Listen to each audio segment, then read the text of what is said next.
Aujourd'hui, je vous propose qu'on parle de lecture. J'avais envie de vous parler des derniers livres que j'ai lus. Il y en a que j'ai beaucoup aimé, un qui m'a déçu, un qui m'a marqué / bouleversé. Le but de cette vidéo, c'est évidemment de vous parler de lecture, peut-être de vous donner envie de lire, que ce soit ces livres-là ou d'autres. Mais ce type de vidéo sur ma chaîne, c'est généralement un prétexte, c'est un point d'entrée pour ouvrir la discussion sur différentes thématiques. Et aujourd'hui, je vous propose qu'on parle de confiance en soi, de femmes sauvages, de réseaux sociaux, de moments cosy. Pour les personnes qui ne me connaissent pas, moi je m'appelle Héloïse, bienvenue sur cette chaîne. On y parle de beauté au naturel, de lecture, surtout de lifestyle en général, et de tout ce qui peut apporter un peu de beauté et de poésie à notre quotidien. Et je sors une vidéo toutes les semaines, tous les dimanches, donc n'hésitez pas à vous abonner si c'est pas déjà fait. On va commencer avec un livre coup de cœur, un livre que je lis pour la deuxième fois. Le livre Indompté de Glennon Doyle. Le jour où Glennon Doyle croise le regard de celle qui deviendra sa compagne, son existence bascule. Cet événement inattendu lui fait prendre conscience qu'elle n'a cessé jusqu'alors d'étouffer ses désirs pour se conformer aux diktats de la société. Elle découvre aussi qu'une mère responsable n'est pas celle qui s'oublie pour ses enfants, mais une femme qui leur montre comment vivre pleinement. J'ai lu ce livre il y a quelques années déjà, et déjà à l'époque ça avait été un véritable coup de cœur, mais vraiment une lecture révélation, une lecture hyper puissante, pleine de bon sens, qui dénotait un petit peu de ce qu'on pouvait lire à l'époque dans le dev perso, dans le bien-être en général, et j'avais déjà adoré. C'est un livre que j'avais téléchargé à l'époque sur une tablette, et en fait quand je suis tombée dessus en librairie, je me suis dit que j'avais très envie de le racheter en version papier pour pouvoir le rouvrir de temps en temps, l'avoir près de moi, le surligner. En tout cas, c'était vraiment un objet que je voulais avoir dans ma bibliothèque et pas seulement en version numérique sur ma tablette. Et là, je l'ai relu et j'étais très curieuse de savoir comment j'allais le relire et ce que j'allais en penser parce que depuis, j'ai énormément changé de regard sur le développement personnel en général, sur tout ce qu'on peut dire sur la thématique du bien-être, sur la façon dont on est censé gérer notre vie, la façon dont on est censé travailler sur soi, etc. J'ai beaucoup cheminé sur le sujet. Peut-être que vous avez vu mes vidéos qui parlaient de ça. Et donc, j'avais peur... Enfin, non. J'avais peur de le relire, de ne plus être d'accord. En soi, je pense que je l'ai lu quand j'avais déjà commencé à déconstruire sur le sujet. Et là, quand je l'ai relu, je suis toujours aussi fan, je suis toujours aussi intimement persuadée que beaucoup de femmes, pour ne pas dire toutes les femmes, devraient le lire. Alors effectivement, Glennon Doyle a tendance à parler de Dieu, de foi, de son être intérieur. Elle va utiliser des termes qui sont un peu dans le champ lexical de la spiritualité ou du développement personnel. Mais on comprend bien, je trouve, qu'elle ne l'utilise pas. Elle n'utilise pas ces termes-là de la même façon que la spiritualité un peu dogmatique, mainstream, que l'on voit un peu partout. Elle va vraiment utiliser ces termes pour parler de sa vérité intérieure, en fait, de ce qu'elle désire, elle, au-delà des dictats ou des conditionnements ou de ce qu'elle devrait être selon une société, selon une époque. Et ça me parle beaucoup plus, évidemment. Et pour le coup, même si elle avait plus parlé de spiritualité New Age ou de développement personnel, ça m'aurait moins dérangé parce que c'est avant tout un témoignage, ce livre. Elle n'est pas là pour donner des leçons de vie à tout le monde. Elle parle de son expérience, de comment tout a changé dans sa vie quand elle est tombée amoureuse d'une femme alors qu'elle était mariée à un homme avec des enfants et qu'elle est très croyante en la religion catholique à la base. C'est plutôt un témoignage de ce qui lui est arrivé, de ce qu'elle a compris de ça. Et moi, dès lors qu'il s'agit d'un témoignage, j'ai absolument aucun problème qu'on utilise ces termes-là. J'ai plutôt du mal avec les lectures dev perso spiritualité quand il s'agit de donner des leçons ou quand il s'agit de mode d'emploi. Parce que là, c'est beaucoup plus à remettre en question. Et pourquoi j'ai autant aimé ce livre, c'est parce que pour moi, c'est une ode à la puissance, à la liberté, à l'indépendance en tant que personne, mais en tant que femme aussi surtout. Et oui, et à cette puissance quand on est une femme, alors qu'on est plutôt habitué dans notre société à être douce, à s'adapter, à prendre soin des autres, à être compréhensive. Du coup, c'est vrai, alors peut-être que je fais une généralité, ou en tout cas peut-être que ça me parle à moi parce que j'ai une tendance à être comme ça, et je vois aussi ça dans mon entourage, mais c'est vrai que ce n'est qu'un biais de ma part, ça veut pas dire que toutes les femmes sont comme ça, il faudra que vous me disiez en commentaire. Mais je trouve que c'est vrai qu'on a une tendance à être douce, à être empathique, à se mettre à la place des gens, à prendre soin d'eux. Et du coup, la vision, la caméra est plutôt tournée vers les autres que sur notre intériorité, sur ce que l'on a vraiment envie de faire. Alors il s'agit pas non plus d'aller vers un processus qui est vraiment égoïste, égocentrique, purement individualiste, loin de là. Je pense qu'effectivement on peut trouver un juste milieu entre le bien-être sociétal, le bien-être général, le bien-être familial et notre bien-être aussi intérieur. Il faut vraiment trouver un point de jonction entre les deux. Et Glennon Doyle parle justement de ça, de cette importance à s'écouter et à savoir exactement ce que l'on veut en tant que femme, en tant que personne, si on oublie tout ce qui est de l'ordre de ce que l'on est censé être quand on est une femme, quand on est maman, quand on est marié. Moi, ce livre, c'était un peu une sorte de bible en fait. Maintenant que je l'ai relu, maintenant que je l'ai en version papier, c'est typiquement le genre de livre que je peux avoir dans ma table de chevet, que je peux relire très souvent, sachant plus que c'est des chapitres très très courts, parfois qui font 2-3 pages. Et donc je trouve que une fois qu'on l'a lu d'une traite, dans l'ordre, on peut tout à fait, un soir, si on a besoin comme ça d'un petit élan de pouvoir, de puissance, on peut ouvrir ce livre un peu à n'importe quelle page, soit un chapitre qui nous parle ou bien au hasard, et relire ces 2-3 pages qui tout de suite insufflent, en tout cas sur moi, qui insufflent un élan à l'écoute de soi, à l'affirmation de soi et à la puissance. Et je sais que ce livre m'avait déjà parlé avant que je sois maman, parce que Glennon Doyle est maman de 3 enfants, il me semble, de 2 filles et d'un garçon. Et elle parlait déjà de comment elle éduquait maintenant ses filles, avec sa nouvelle approche, avec sa nouvelle vie. Et ça m'avait déjà marqué à l'époque et je m'étais dit ah bah si je suis maman un jour, j'aimerais faire comme ça. Et donc maintenant je le relis en étant maman d'une petite fille en plus.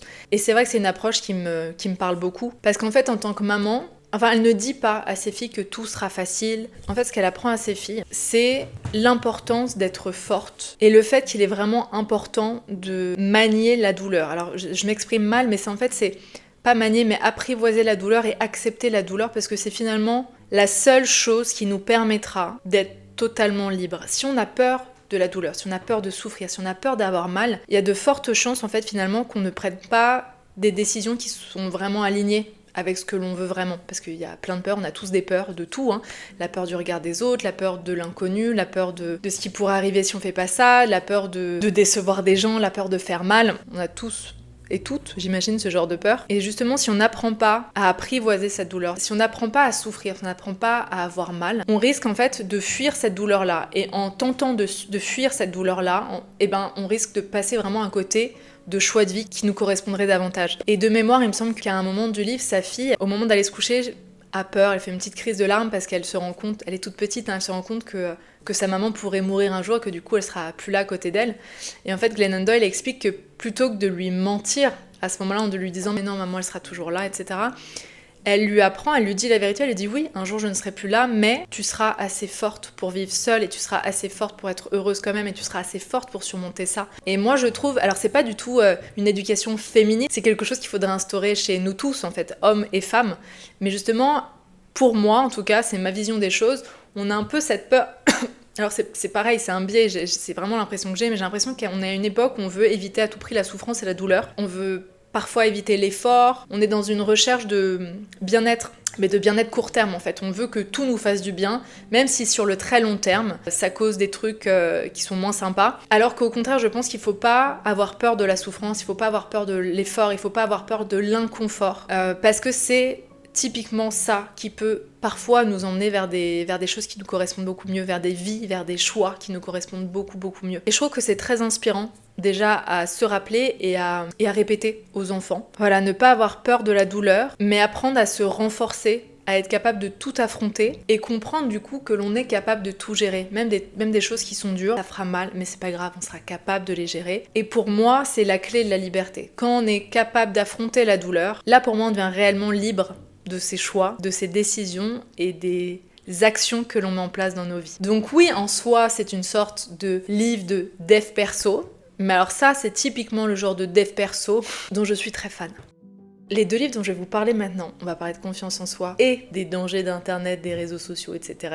C'est pas des livres que j'ai lus, ce sont des livres que j'ai écoutés. Je les ai écoutés sur la plateforme BookBeat. BookBeat avec qui je suis en partenariat pour cette partie de la vidéo. C'est un abonnement de streaming pour livres audio. Il y a plus de 800 000 livres qui sont proposés. Ça peut être des romans évidemment, de la non-fiction comme de la sociologie, de la philo, du développement personnel. C'est un abonnement qui est basé cette fois sur le nombre d'heures d'écoute. Vous avez un abonnement basique à 20 heures par mois ou l'abonnement premium à 50 heures par mois. Pour vous donner un peu une idée, par exemple, moi, des livres que j'ai lus, c'était entre 4 et 5 heures d'écoute, mais selon le livre que vous avez envie d'écouter, ça peut aller jusqu'à 14-15 heures. Donc évidemment que l'abonnement le plus adéquat dépendra du type de livre que vous écoutez et aussi de votre fréquence d'écoute. Et me concernant, un abonnement de 20 heures, l'abonnement basique est largement suffisant. Moi, là, j'ai écouté 2 livres. C'est La confiance en soi, une philosophie de Charles Pépin et La civilisation du poisson rouge de Bruno Patino. Mais j'ai mis beaucoup d'autres livres de côté, parce que j'avais très envie de les lire aussi. Alors personnellement, Personnellement, j'ai un peu de mal à écouter de la fiction. Quand je lis un roman, j'aime bien avoir ce livre papier et m'installer confortablement, par exemple, avant de m'endormir, que ce soit un vrai moment lecture. Mais par contre, pour tout ce qui est de la non-fiction, j'aime bien l'écouter un peu comme un podcast, en fait. J'écoute quand je fais la cuisine, quand je me maquille le matin, quand je vais au bureau, ou bien quand je suis dans les transports et que j'ai pas un livre justement avec moi. C'est typiquement dans ce type d'occasion que j'aime bien écouter les livres audio. Ou bien juste, vous savez, quand on a besoin de se reposer un petit peu, mais de fermer les yeux, reposer un peu le regard, parce qu'on est souvent sur les écrans aussi, ça peut être assez agréable de s'installer confortablement dans son canapé et de mettre le livre audio, de fermer les yeux et de se concentrer sur l'histoire que l'on est en train d'écouter. Et alors de mon côté, ce que j'ai mis de côté comme livre, Vivre en couple et heureux de Colette Portelance. Je ne connais pas du tout ce livre, mais le titre m'a interpellée. J'adore lire autour de l'amour et du couple en général. Sapiens,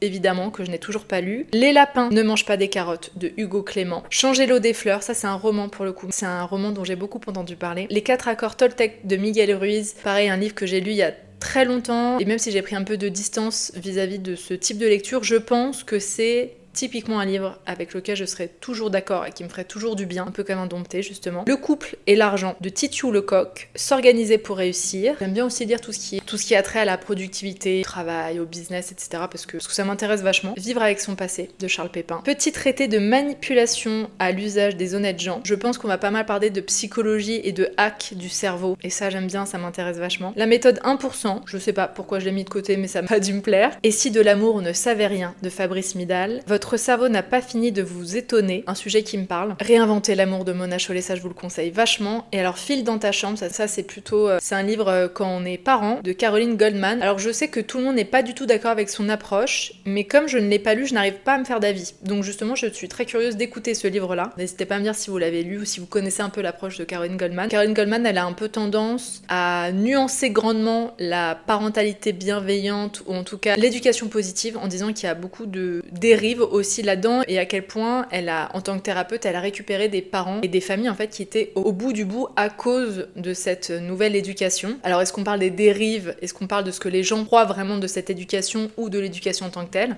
À nuancer une fois de plus, mais je suis curieuse de voir ce qu'elle dit justement sur le sujet. Voilà, ça c'est un peu tous les livres que j'ai mis de côté. Et donc la jolie surprise de cette vidéo, si vous avez envie d'essayer BookBeat et d'écouter des livres, pourquoi pas ceux que je vous ai proposés là, il y en a plein d'autres sinon, et bien en cliquant sur le lien ou bien en ajoutant le code EasyBlush, vous aurez 2 mois d'essai gratuit. 2 mois d'essai à 20 heures par mois, ce qui vous fait quand même 40 heures d'écoute. Ça fait pas mal de livres à écouter. Je vous ajoute le lien sous la vidéo.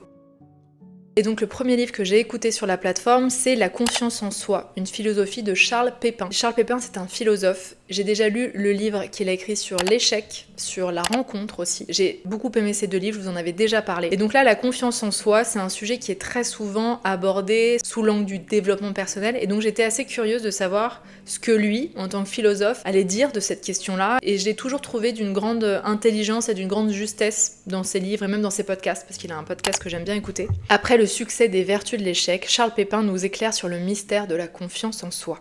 Cultivez les bons liens, entraînez-vous, écoutez-vous, émerveillez-vous, décidez, mettez la main à la pâte, passez à l'acte, admirez, restez fidèle à vos désirs, faites confiance au mystère. En puisant dans les textes des philosophes et des sages, dans les travaux des psychanalystes et des psychologues, mais aussi dans l'expérience de grands sportifs, d'artistes ou d'anonymes, ce livre éclaire le mystère de la confiance en soi et nous montre le chemin pour avoir davantage confiance en nous. J'ai beaucoup aimé ce livre-là. Je l'ai trouvé très intelligent. Je l'ai trouvé très juste pour parler des différents tenants de la confiance en soi, parce que contrairement à ce que l'on pourrait croire et contrairement à ce que certaines personnes ou certains courants pourraient nous faire croire, il ne s'agit pas d'un mode d'emploi, la confiance en soi, et il y a beaucoup d'aspects qui vont venir entraîner la confiance en soi. Et il parle évidemment de l'éducation, nos interactions avec nos parents, la façon dont on a été élevé, mais pas seulement, heureusement que tout ne se joue pas qu'avec ça, même si c'est un sacré socle. Il parle des compétences aussi, et je trouve que c'est un tenant qui est trop souvent mis de côté, alors que c'est quand même une des bases aussi de la confiance en soi. Et parfois, quand on n'a pas assez confiance en nous concernant un sujet, concernant une action, eh bien le fait de se former ou d'approfondir nos connaissances, notre expérience de la chose permet d'avoir confiance. C'est pas seulement qu'une question de mindset, c'est pas une question de qu'est-ce que je me fais croire, qu'est-ce que je me dis, c'est vraiment une question aussi de compétence, de mettre la main à la pâte. Et il explique aussi qu'on a une époque où en fait, il n'y a plus assez de manuels dans nos vies, donc en fait on ne fait plus de manuels, je veux dire de travaux manuels. Et comme tout ce que l'on fait, tout ce que l'on produit est de l'ordre du digital ou bien de la pensée, ça peut être assez dur d'avoir confiance en soi parce que c'est rare maintenant on voit plus vraiment le résultat tangible. Alors qu'un menuisier, clairement, va voir le résultat de ses efforts, va voir le résultat de son travail, et donc à la fin, il pourra être fier et avoir confiance en lui et en ses capacités parce qu'il aura vu le résultat de ses actions. On est quand même à une époque où tout est de plus en plus digitalisé, tout est dans la tête, et donc finalement c'est très dur effectivement de voir le résultat de nos actions. C'est pas tangible en fait. Et ça pareil, ça peut avoir un impact sur notre confiance en nous. Et ce que j'ai beaucoup aimé aussi dans ce livre que j'ai écouté, c'est qu'il aborde aussi la confiance que l'on a envers la vie en général. Et c'est une sorte de foi qui s'explique pas tant que ça en fait. Et c'est ce dont je parlais justement dans ma vidéo sur pourquoi j'ai arrêté de parler du développement personnel et de la spiritualité, pourquoi je veux plus en entendre parler en tout cas. J'expliquais quand même à la fin de cette vidéo que j'avais une sorte de foi, de confiance, et je ne sais pas en quoi exactement je fais confiance, mais je fais confiance en une sorte de beauté ou en la vie, en quelque chose. Et il parle de ça dans cette notion de confiance en soi. Qu'est-ce que j'ai noté d'autre? Il y a aussi une belle critique de l'époque New Age, coaching qui donne l'illusion d'un mode d'emploi, donc ça c'est ce que je vous disais tout à l'heure, alors que la confiance dépend des parents, de l'éducation, des compétences, d'une forme de foi et de la confiance en la vie, une certaine forme de lâcher prise en fait. Et j'ai noté quelques citations que j'ai bien aimées. Se faire confiance, ce n'est pas se dire que l'on peut faire une chose parce qu'on l'a déjà réussi 1000 fois, quelle tristesse, quel manque de perspective. Au contraire, c'est s'adresser à cette part incertaine en soi, jamais activée encore et décider de l'inviter à se réveiller. Deuxième citation, à la différence de l'estime de soi qui renvoie au jugement que nous portons sur notre valeur, la confiance en soi engage notre rapport à l'action, notre capacité à y aller malgré les doutes, à nous risquer dans un monde complexe. Et c'est très bien qu'il en parle justement parce que parfois on a tendance à utiliser cette expression « j'ai pas confiance en moi » alors qu'on parle plutôt de notre estime de nous-mêmes. L'estime de nous, c'est notre valeur, comment on se perçoit en tant que personne, alors que la confiance en soi, effectivement, il y a plutôt une notion d'action, de passer à l'action. Et on peut avoir confiance en nous sans avoir une bonne estime de nous, par exemple. Mais en tout cas, c'est vraiment deux choses à différencier, alors que dans le langage commun, on aurait tendance à dire « ouais, j'ai pas confiance en moi » ou « elle a pas confiance en elle, il a pas confiance en lui ». Et enfin, choisir, c'est savoir avant d'agir, et décider, c'est agir avant de savoir. Parce qu'évidemment qu'il y a des domaines de vie sur lesquels on peut savoir et donc choisir, c'est-à-dire savoir ce qui va se passer, savoir les conséquences, mais concernant la vie, en général, c'est quand même difficile, voire impossible de tout prévoir, de tout mesurer en termes de conséquences. Et il parle de ça en fait quand il parle de confiance. En fait, la confiance en soi, c'est de décider quelque chose sans être 100% sûr des conséquences, mais le faire quand même. Et j'ai bien aimé cette différence entre choisir et décider. Un autre livre que j'ai écouté, que j'avais déjà vu passer plusieurs fois, c'est La civilisation du poisson rouge de Bruno Patino. C'est un livre qui m'a fait peur, pour être très honnête, qui m'a glacé le sang. Le poisson rouge qui tourne dans son bocal serait incapable de fixer son attention au-delà de 8 secondes. Et le temps de concentration de la génération des millennials, celle qui a grandi avec les écrans connectés, serait de 9 secondes. Voilà, déjà ça pose la thématique. Serions-nous devenus des poissons rouges, vidés de notre être, incapables d'attendre ou de réfléchir, reclus dans la transparence, noyés dans un océan de messages, de sollicitations, d'informations, sous le contrôle des algorithmes et des robots, les empires économiques ont créé une nouvelle servitude avec une détermination implacable, l'économie de l'attention. Sans rejeter la civilisation numérique, il est temps de reprendre le contrôle pour la transformer. C'est un livre qui m'a fait peur, pour être très honnête, qui m'a glacé le sang. J'ai eu l'impression d'être dans un épisode de Black Mirror, alors que là on n'est pas dans une dystopie, on est dans la réalité, on est dans ce qui se passe actuellement et autour de nous. Ce à quoi on participe, on est victime aussi en même temps. Et vous savez, ce livre il m'a rappelé le documentaire que j'avais vu sur Netflix qui s'appelle Derrière nos écrans de fumée. Je vous le conseille vraiment. Pareil, ça fait peur. Ça fait peur, mais il y a un moment en fait il faut se confronter à la réalité. Et là c'est la réalité des algorithmes, c'est la réalité d'une économie, c'est la réalité des dérives d'internet et des réseaux sociaux, et c'est extrêmement important de la connaître cette réalité pour pouvoir ensuite justement être totalement libre, pour ne pas tomber dans le piège. Pas autant en tout cas, parce que évidemment que internet et surtout les réseaux sociaux ont drastiquement changé notre façon de voir les choses, a drastiquement changé nos modes de vie aussi. Il y a un temps d'écran qui a explosé, et moi la première, moi je travaille en plus sur les réseaux sociaux, sur les écrans, donc je vous raconte même pas le nombre d'heures qu'il y a par jour où je suis devant mon écran, et même pas que pour le travail, hein. J'adorerais vous dire toutes les heures sont hyper productives alors que loin de là, mais évidemment qu'il y a une réelle addiction, comme une drogue, comme au casino, que c'est fait exprès, que toutes les plateformes sont pensées pour ça, et c'est pas qu'une question de volonté, c'est qu'ils connaissent exactement le fonctionnement de notre cerveau et comment justement manipuler, ou en tout cas comment faire pour que notre cerveau soit complètement accro à ça. Et ces addictions, en fait, cette addiction, elle entraîne des troubles mentaux. Alors c'est pas des troubles aussi graves que ça n'en a l'air, mais il y a tout un spectre de troubles que provoque justement cette dépendance aux réseaux sociaux, aux écrans en général. Et j'estime être quand même très touchée par ça. Je sens que ma capacité d'attention est plus du tout la même qu'avant. Et pourtant, je n'ai pas grandi avec les écrans. Enfin, Facebook est apparu quand j'étais oui, en pleine adolescence, mais je n'ai pas grandi avec ça. J'ai pas eu TikTok à 10 ans, vous voyez. J'imagine même pas les plus jeunes générations. Et ça me fait vraiment peur, moi qui suis en plus maintenant maman. Je sais pas du tout comment je gérerais ça. Et en fait, il parle aussi très bien de cette économie. Le problème, c'est pas seulement la plateforme, c'est pas seulement les gens qui l'ont créée, c'est pas seulement nous en tant que consommateurs, c'est la structure même en fait de cette économie parce que c'est des plateformes qui sont gratuites. Facebook est gratuit, Instagram est gratuit. On a tous accès à des choses qui sont gratuites. Mais vous connaissez cette expression, si c'est gratuit, c'est toi le produit. Ce qu'on vend, ce qui est vendu en tout cas, c'est notre attention. Pour que les publicitaires aient notre attention, il faut bien capter notre attention, il faut bien nous retenir. Et pour nous retenir, pour nous maintenir accro, il y a plein de choses qui sont utilisées. Et ce livre, il met vraiment en avant comment ça a un impact aussi sur la réalité. Comment, par exemple, une information, la news, une news qui est quand même factuelle, va être rendue dramatique avec un titre exprès pour accrocher l'attention, pour qu'on clique, pour qu'on reste. Et en fait, à quel point du coup on se fait un avis sur la question parce que juste le titre était putaclic en fait. Parfois on prend même pas le temps de lire l'article complet. Et à quel point ça aussi, ça affecte notre réalité. Et je sais pas si vous avez vu cette série qui est sortie récemment sur Canal qui s'appelle La Fièvre. Alors, j'ai pas du tout aimé cette série. Enfin, j'ai été hyper déçue. Mais il y avait un fond justement sur les réseaux sociaux et à quel point les réseaux sociaux pouvaient attiser la haine dans la réalité et transformer la réalité. Tout est grossi pour maintenir notre attention, pour capter nos émotions, pour faire grossir nos émotions, parce que tout ce qui provoque de l'émotion retient notre attention. Et comme je vous le dis, ça fait super peur de voir tout ça. Ça fait mal au cœur de savoir que je participe à ça, et évidemment que quand je lis ce type de livre, enfin quand j'écoute ce type de livre, quand j'ai vu ce type de documentaire derrière nos écrans de fumée, moi je suis la première à me dire mais ok, j'arrête tout, j'arrête mon métier, j'arrête de faire ça, il n'est pas question que je participe à ça. Bon après je prends du recul et je me dis mais ok, si tu participes pas, ça ne changera rien, les gens ne sont pas sur Instagram pour toi Héloïse. Et surtout en fait, je pourrais faire n'importe quel autre métier, je pourrais travailler pour n'importe qui, qu'il faudrait quand même avoir une présence sur les réseaux sociaux. Donc je préfère finalement en faire partie et apporter le plus de positif possible.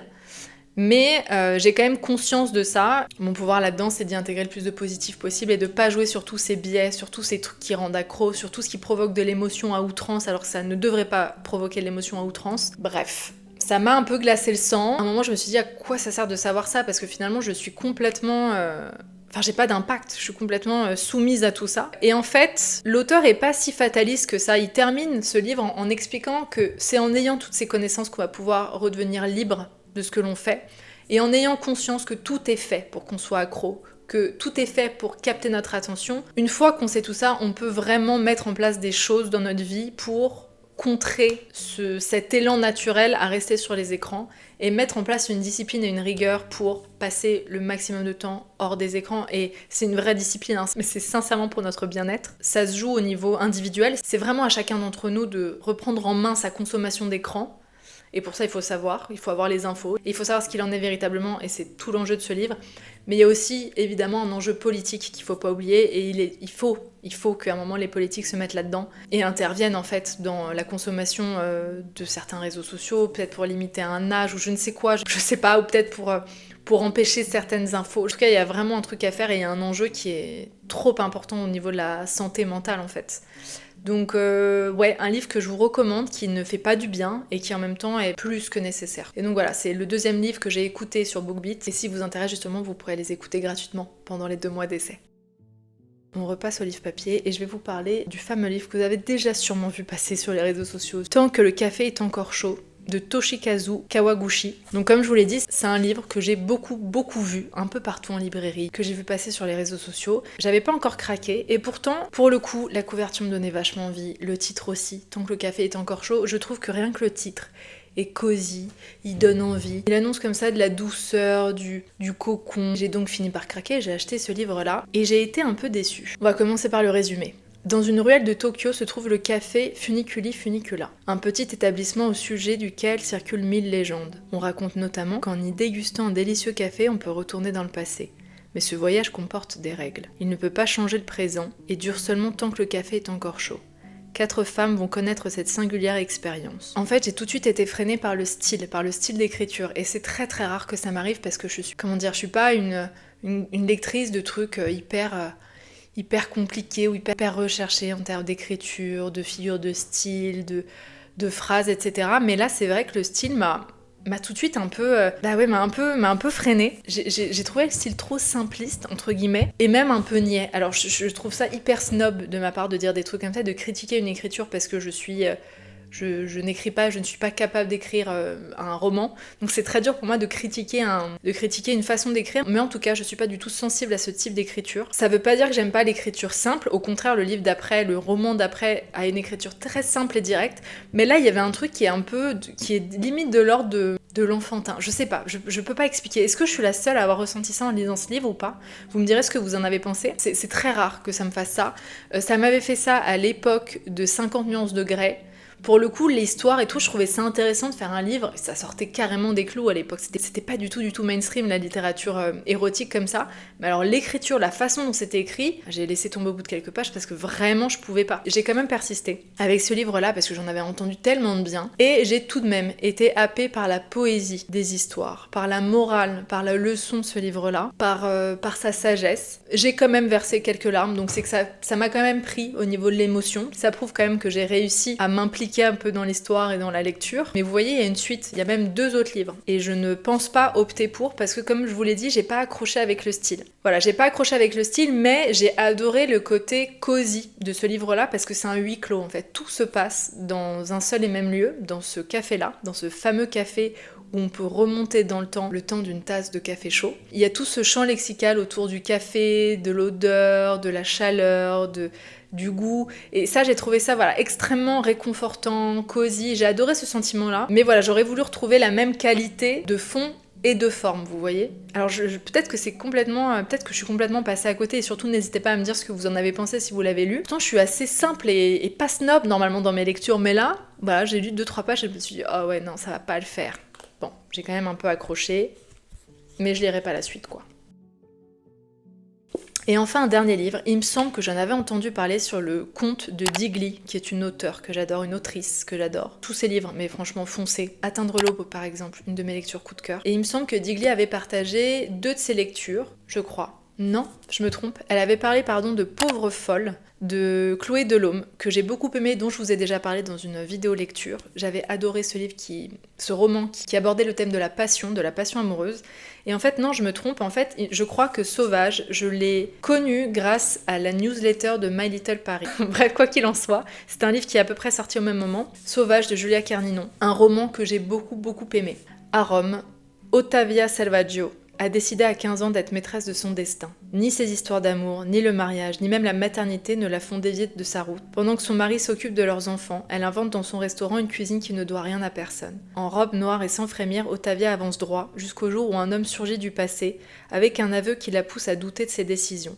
Comment être certaine d'avoir choisi sa vie? Le désir a-t-il une fin? Pour le coup, Julia Carninon, dans ce livre-là, alors c'est le seul de Julia Carninon que j'ai lu, je n'ai pas lu les autres, mais en tout cas, elle a une écriture qui est très simple, mais pas simpliste justement, très simple, direct, chaque mot est bien choisi, et c'est une écriture que j'ai trouvée intense dans ce livre-là, intense comme justement l'héroïne de ce roman, Ottavia. Et alors ça parle d'amour évidemment, avec en fond le décor de Rome, rien que ça, de la cuisine, avec pareil tout le champ lexical, de la cuisine, des saveurs, Ouais, il y a une explosion d'essence autour de la cuisine et je trouve qu'elle décrit très bien ça. Donc évidemment ça parle de Rome, de la cuisine, d'amour, mais surtout en fait, ce qui est abordé ici c'est le sujet de la liberté, de l'indépendance, de la famille et du rôle de la femme en fait, du rôle que l'on peut s'imposer en tant que femme quand on fait famille. Et je trouve ça hyper intéressant parce que c'est pas un point de vue que l'on voit beaucoup en fait. Cette notion d'indépendance et de liberté, on l'a parfois avec des héroïnes qui justement ont choisi une vie solitaire, qui ont choisi de bouger beaucoup, qui ont choisi de ne pas faire famille, mais cette notion d'indépendance et de liberté, elle est rarement rattachée à une femme qui fait famille, à une femme qui est maman. Et je trouve ça hyper intéressant de montrer aussi cet exemple de femme. Alors ça vient un petit peu chercher parce qu'elle va faire des choses que peut-être vous ne trouvez pas bien de faire, pas noble de faire quand on est maman, une façon de gérer les choses, une façon de gérer sa vie, mais justement je trouve ça très intéressant et important d'avoir d'autres rôles, d'autres modèles féminins, d'autres modèles de maman. C'est pas un livre où il se passe grand chose dans le sens où c'est pas une trame narrative classique, c'est pas situation initiale, élément déclencheur, ensuite suite de péripéties, ça revient, etc. Et tant mieux parce que moi ce type de trame, ça me fatigue un peu, et ça me fatigue un peu dans les livres, ça me fatigue un peu dans les films où je trouve ça trop... En fait, comme beaucoup de ces œuvres-là ont cette trame. Il y a un moment où ça devient, je sais pas, c'est trop normé et ça m'ennuie un petit peu. Et alors au contraire, quand on sort de cette trame et qu'on pourrait penser qu'en sortant de cette trame ça devient plus ennuyeux, bah moi je trouve ça plus intéressant. Parce qu'il y a une autre façon de raconter l'histoire. Effectivement, il n'y a pas plein de péripéties, mais c'est pas important, c'est pas du tout pour autant qu'on s'ennuie, parce qu'il y a beaucoup de réflexions, beaucoup de passages où on revient dans le passé. J'ai sincèrement beaucoup aimé, je l'ai lu en 2 jours, il se lit très facilement. Et je suis très curieuse de lire les autres livres justement d'Ulia Carninon.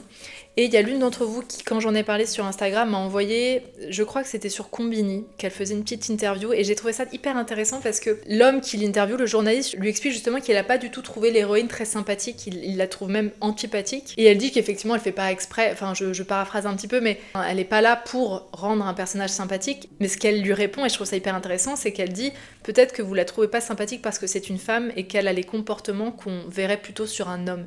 Et je trouve ça hyper intéressant de mettre ça en avant, que parfois on peut critiquer l'attitude d'une femme parce que ce n'est pas l'attitude qu'aurait une femme normalement. Alors que typiquement si un homme avait ce type de comportement ou faisait ce type de choix, on ne le critiquerait pas autant, ou en tout cas on ne ressentirait pas de l'antipathie. C'est très intéressant.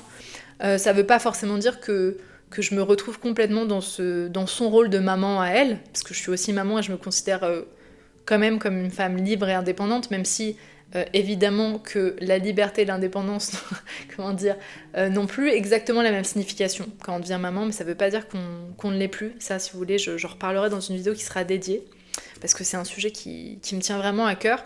Mais en tout cas, j'aime l'idée, j'ai adoré le fait de montrer un autre exemple de femme, de montrer que tout est possible et que finalement pour faire famille, on fait un peu comme on veut, et ça rejoint un petit peu, la même notion que Glennon Doyle en fait. On n'est pas obligé d'embrasser des modèles qui existent déjà. On peut chacun faire à notre façon et trouver un juste milieu entre le bien-être général de la famille, de la communauté ou de la société et notre bien-être à nous. Il y a une jonction, il y a un point de jonction qui est tout à fait possible, qui n'est pas forcément facile à trouver, mais qui est possible en tout cas de trouver, j'espère, j'imagine. Et au-delà de ça, c'est un roman qui m'a tenu en haleine et que j'ai aimé lire. Voilà, aussi simple que ça, j'ai passé un très bon moment. Maintenant que j'ai terminé de faire mon monologue sur ces livres-là, je serais vraiment curieuse d'avoir votre avis. Est-ce que vous les avez lus? Si vous les avez lus, qu'est-ce que vous en avez pensé? Parce qu'évidemment, ce n'est que mon avis. Si un autre livre abordant la même thématique vous est venu en tête, n'hésitez pas non plus à le mettre en commentaire, je serais vraiment ravie d'étoffer sur ces thématiques avec d'autres lectures. Si vous avez envie de profiter des 2 mois gratuits sur la plateforme BookBeat, vous avez le lien en barre d'infos et le code EasyBlush surtout qui offre 2 mois de lecture offerte, et ça c'est très très cool. En tout cas, je vous remercie d'avoir regardé cette vidéo jusqu'au bout.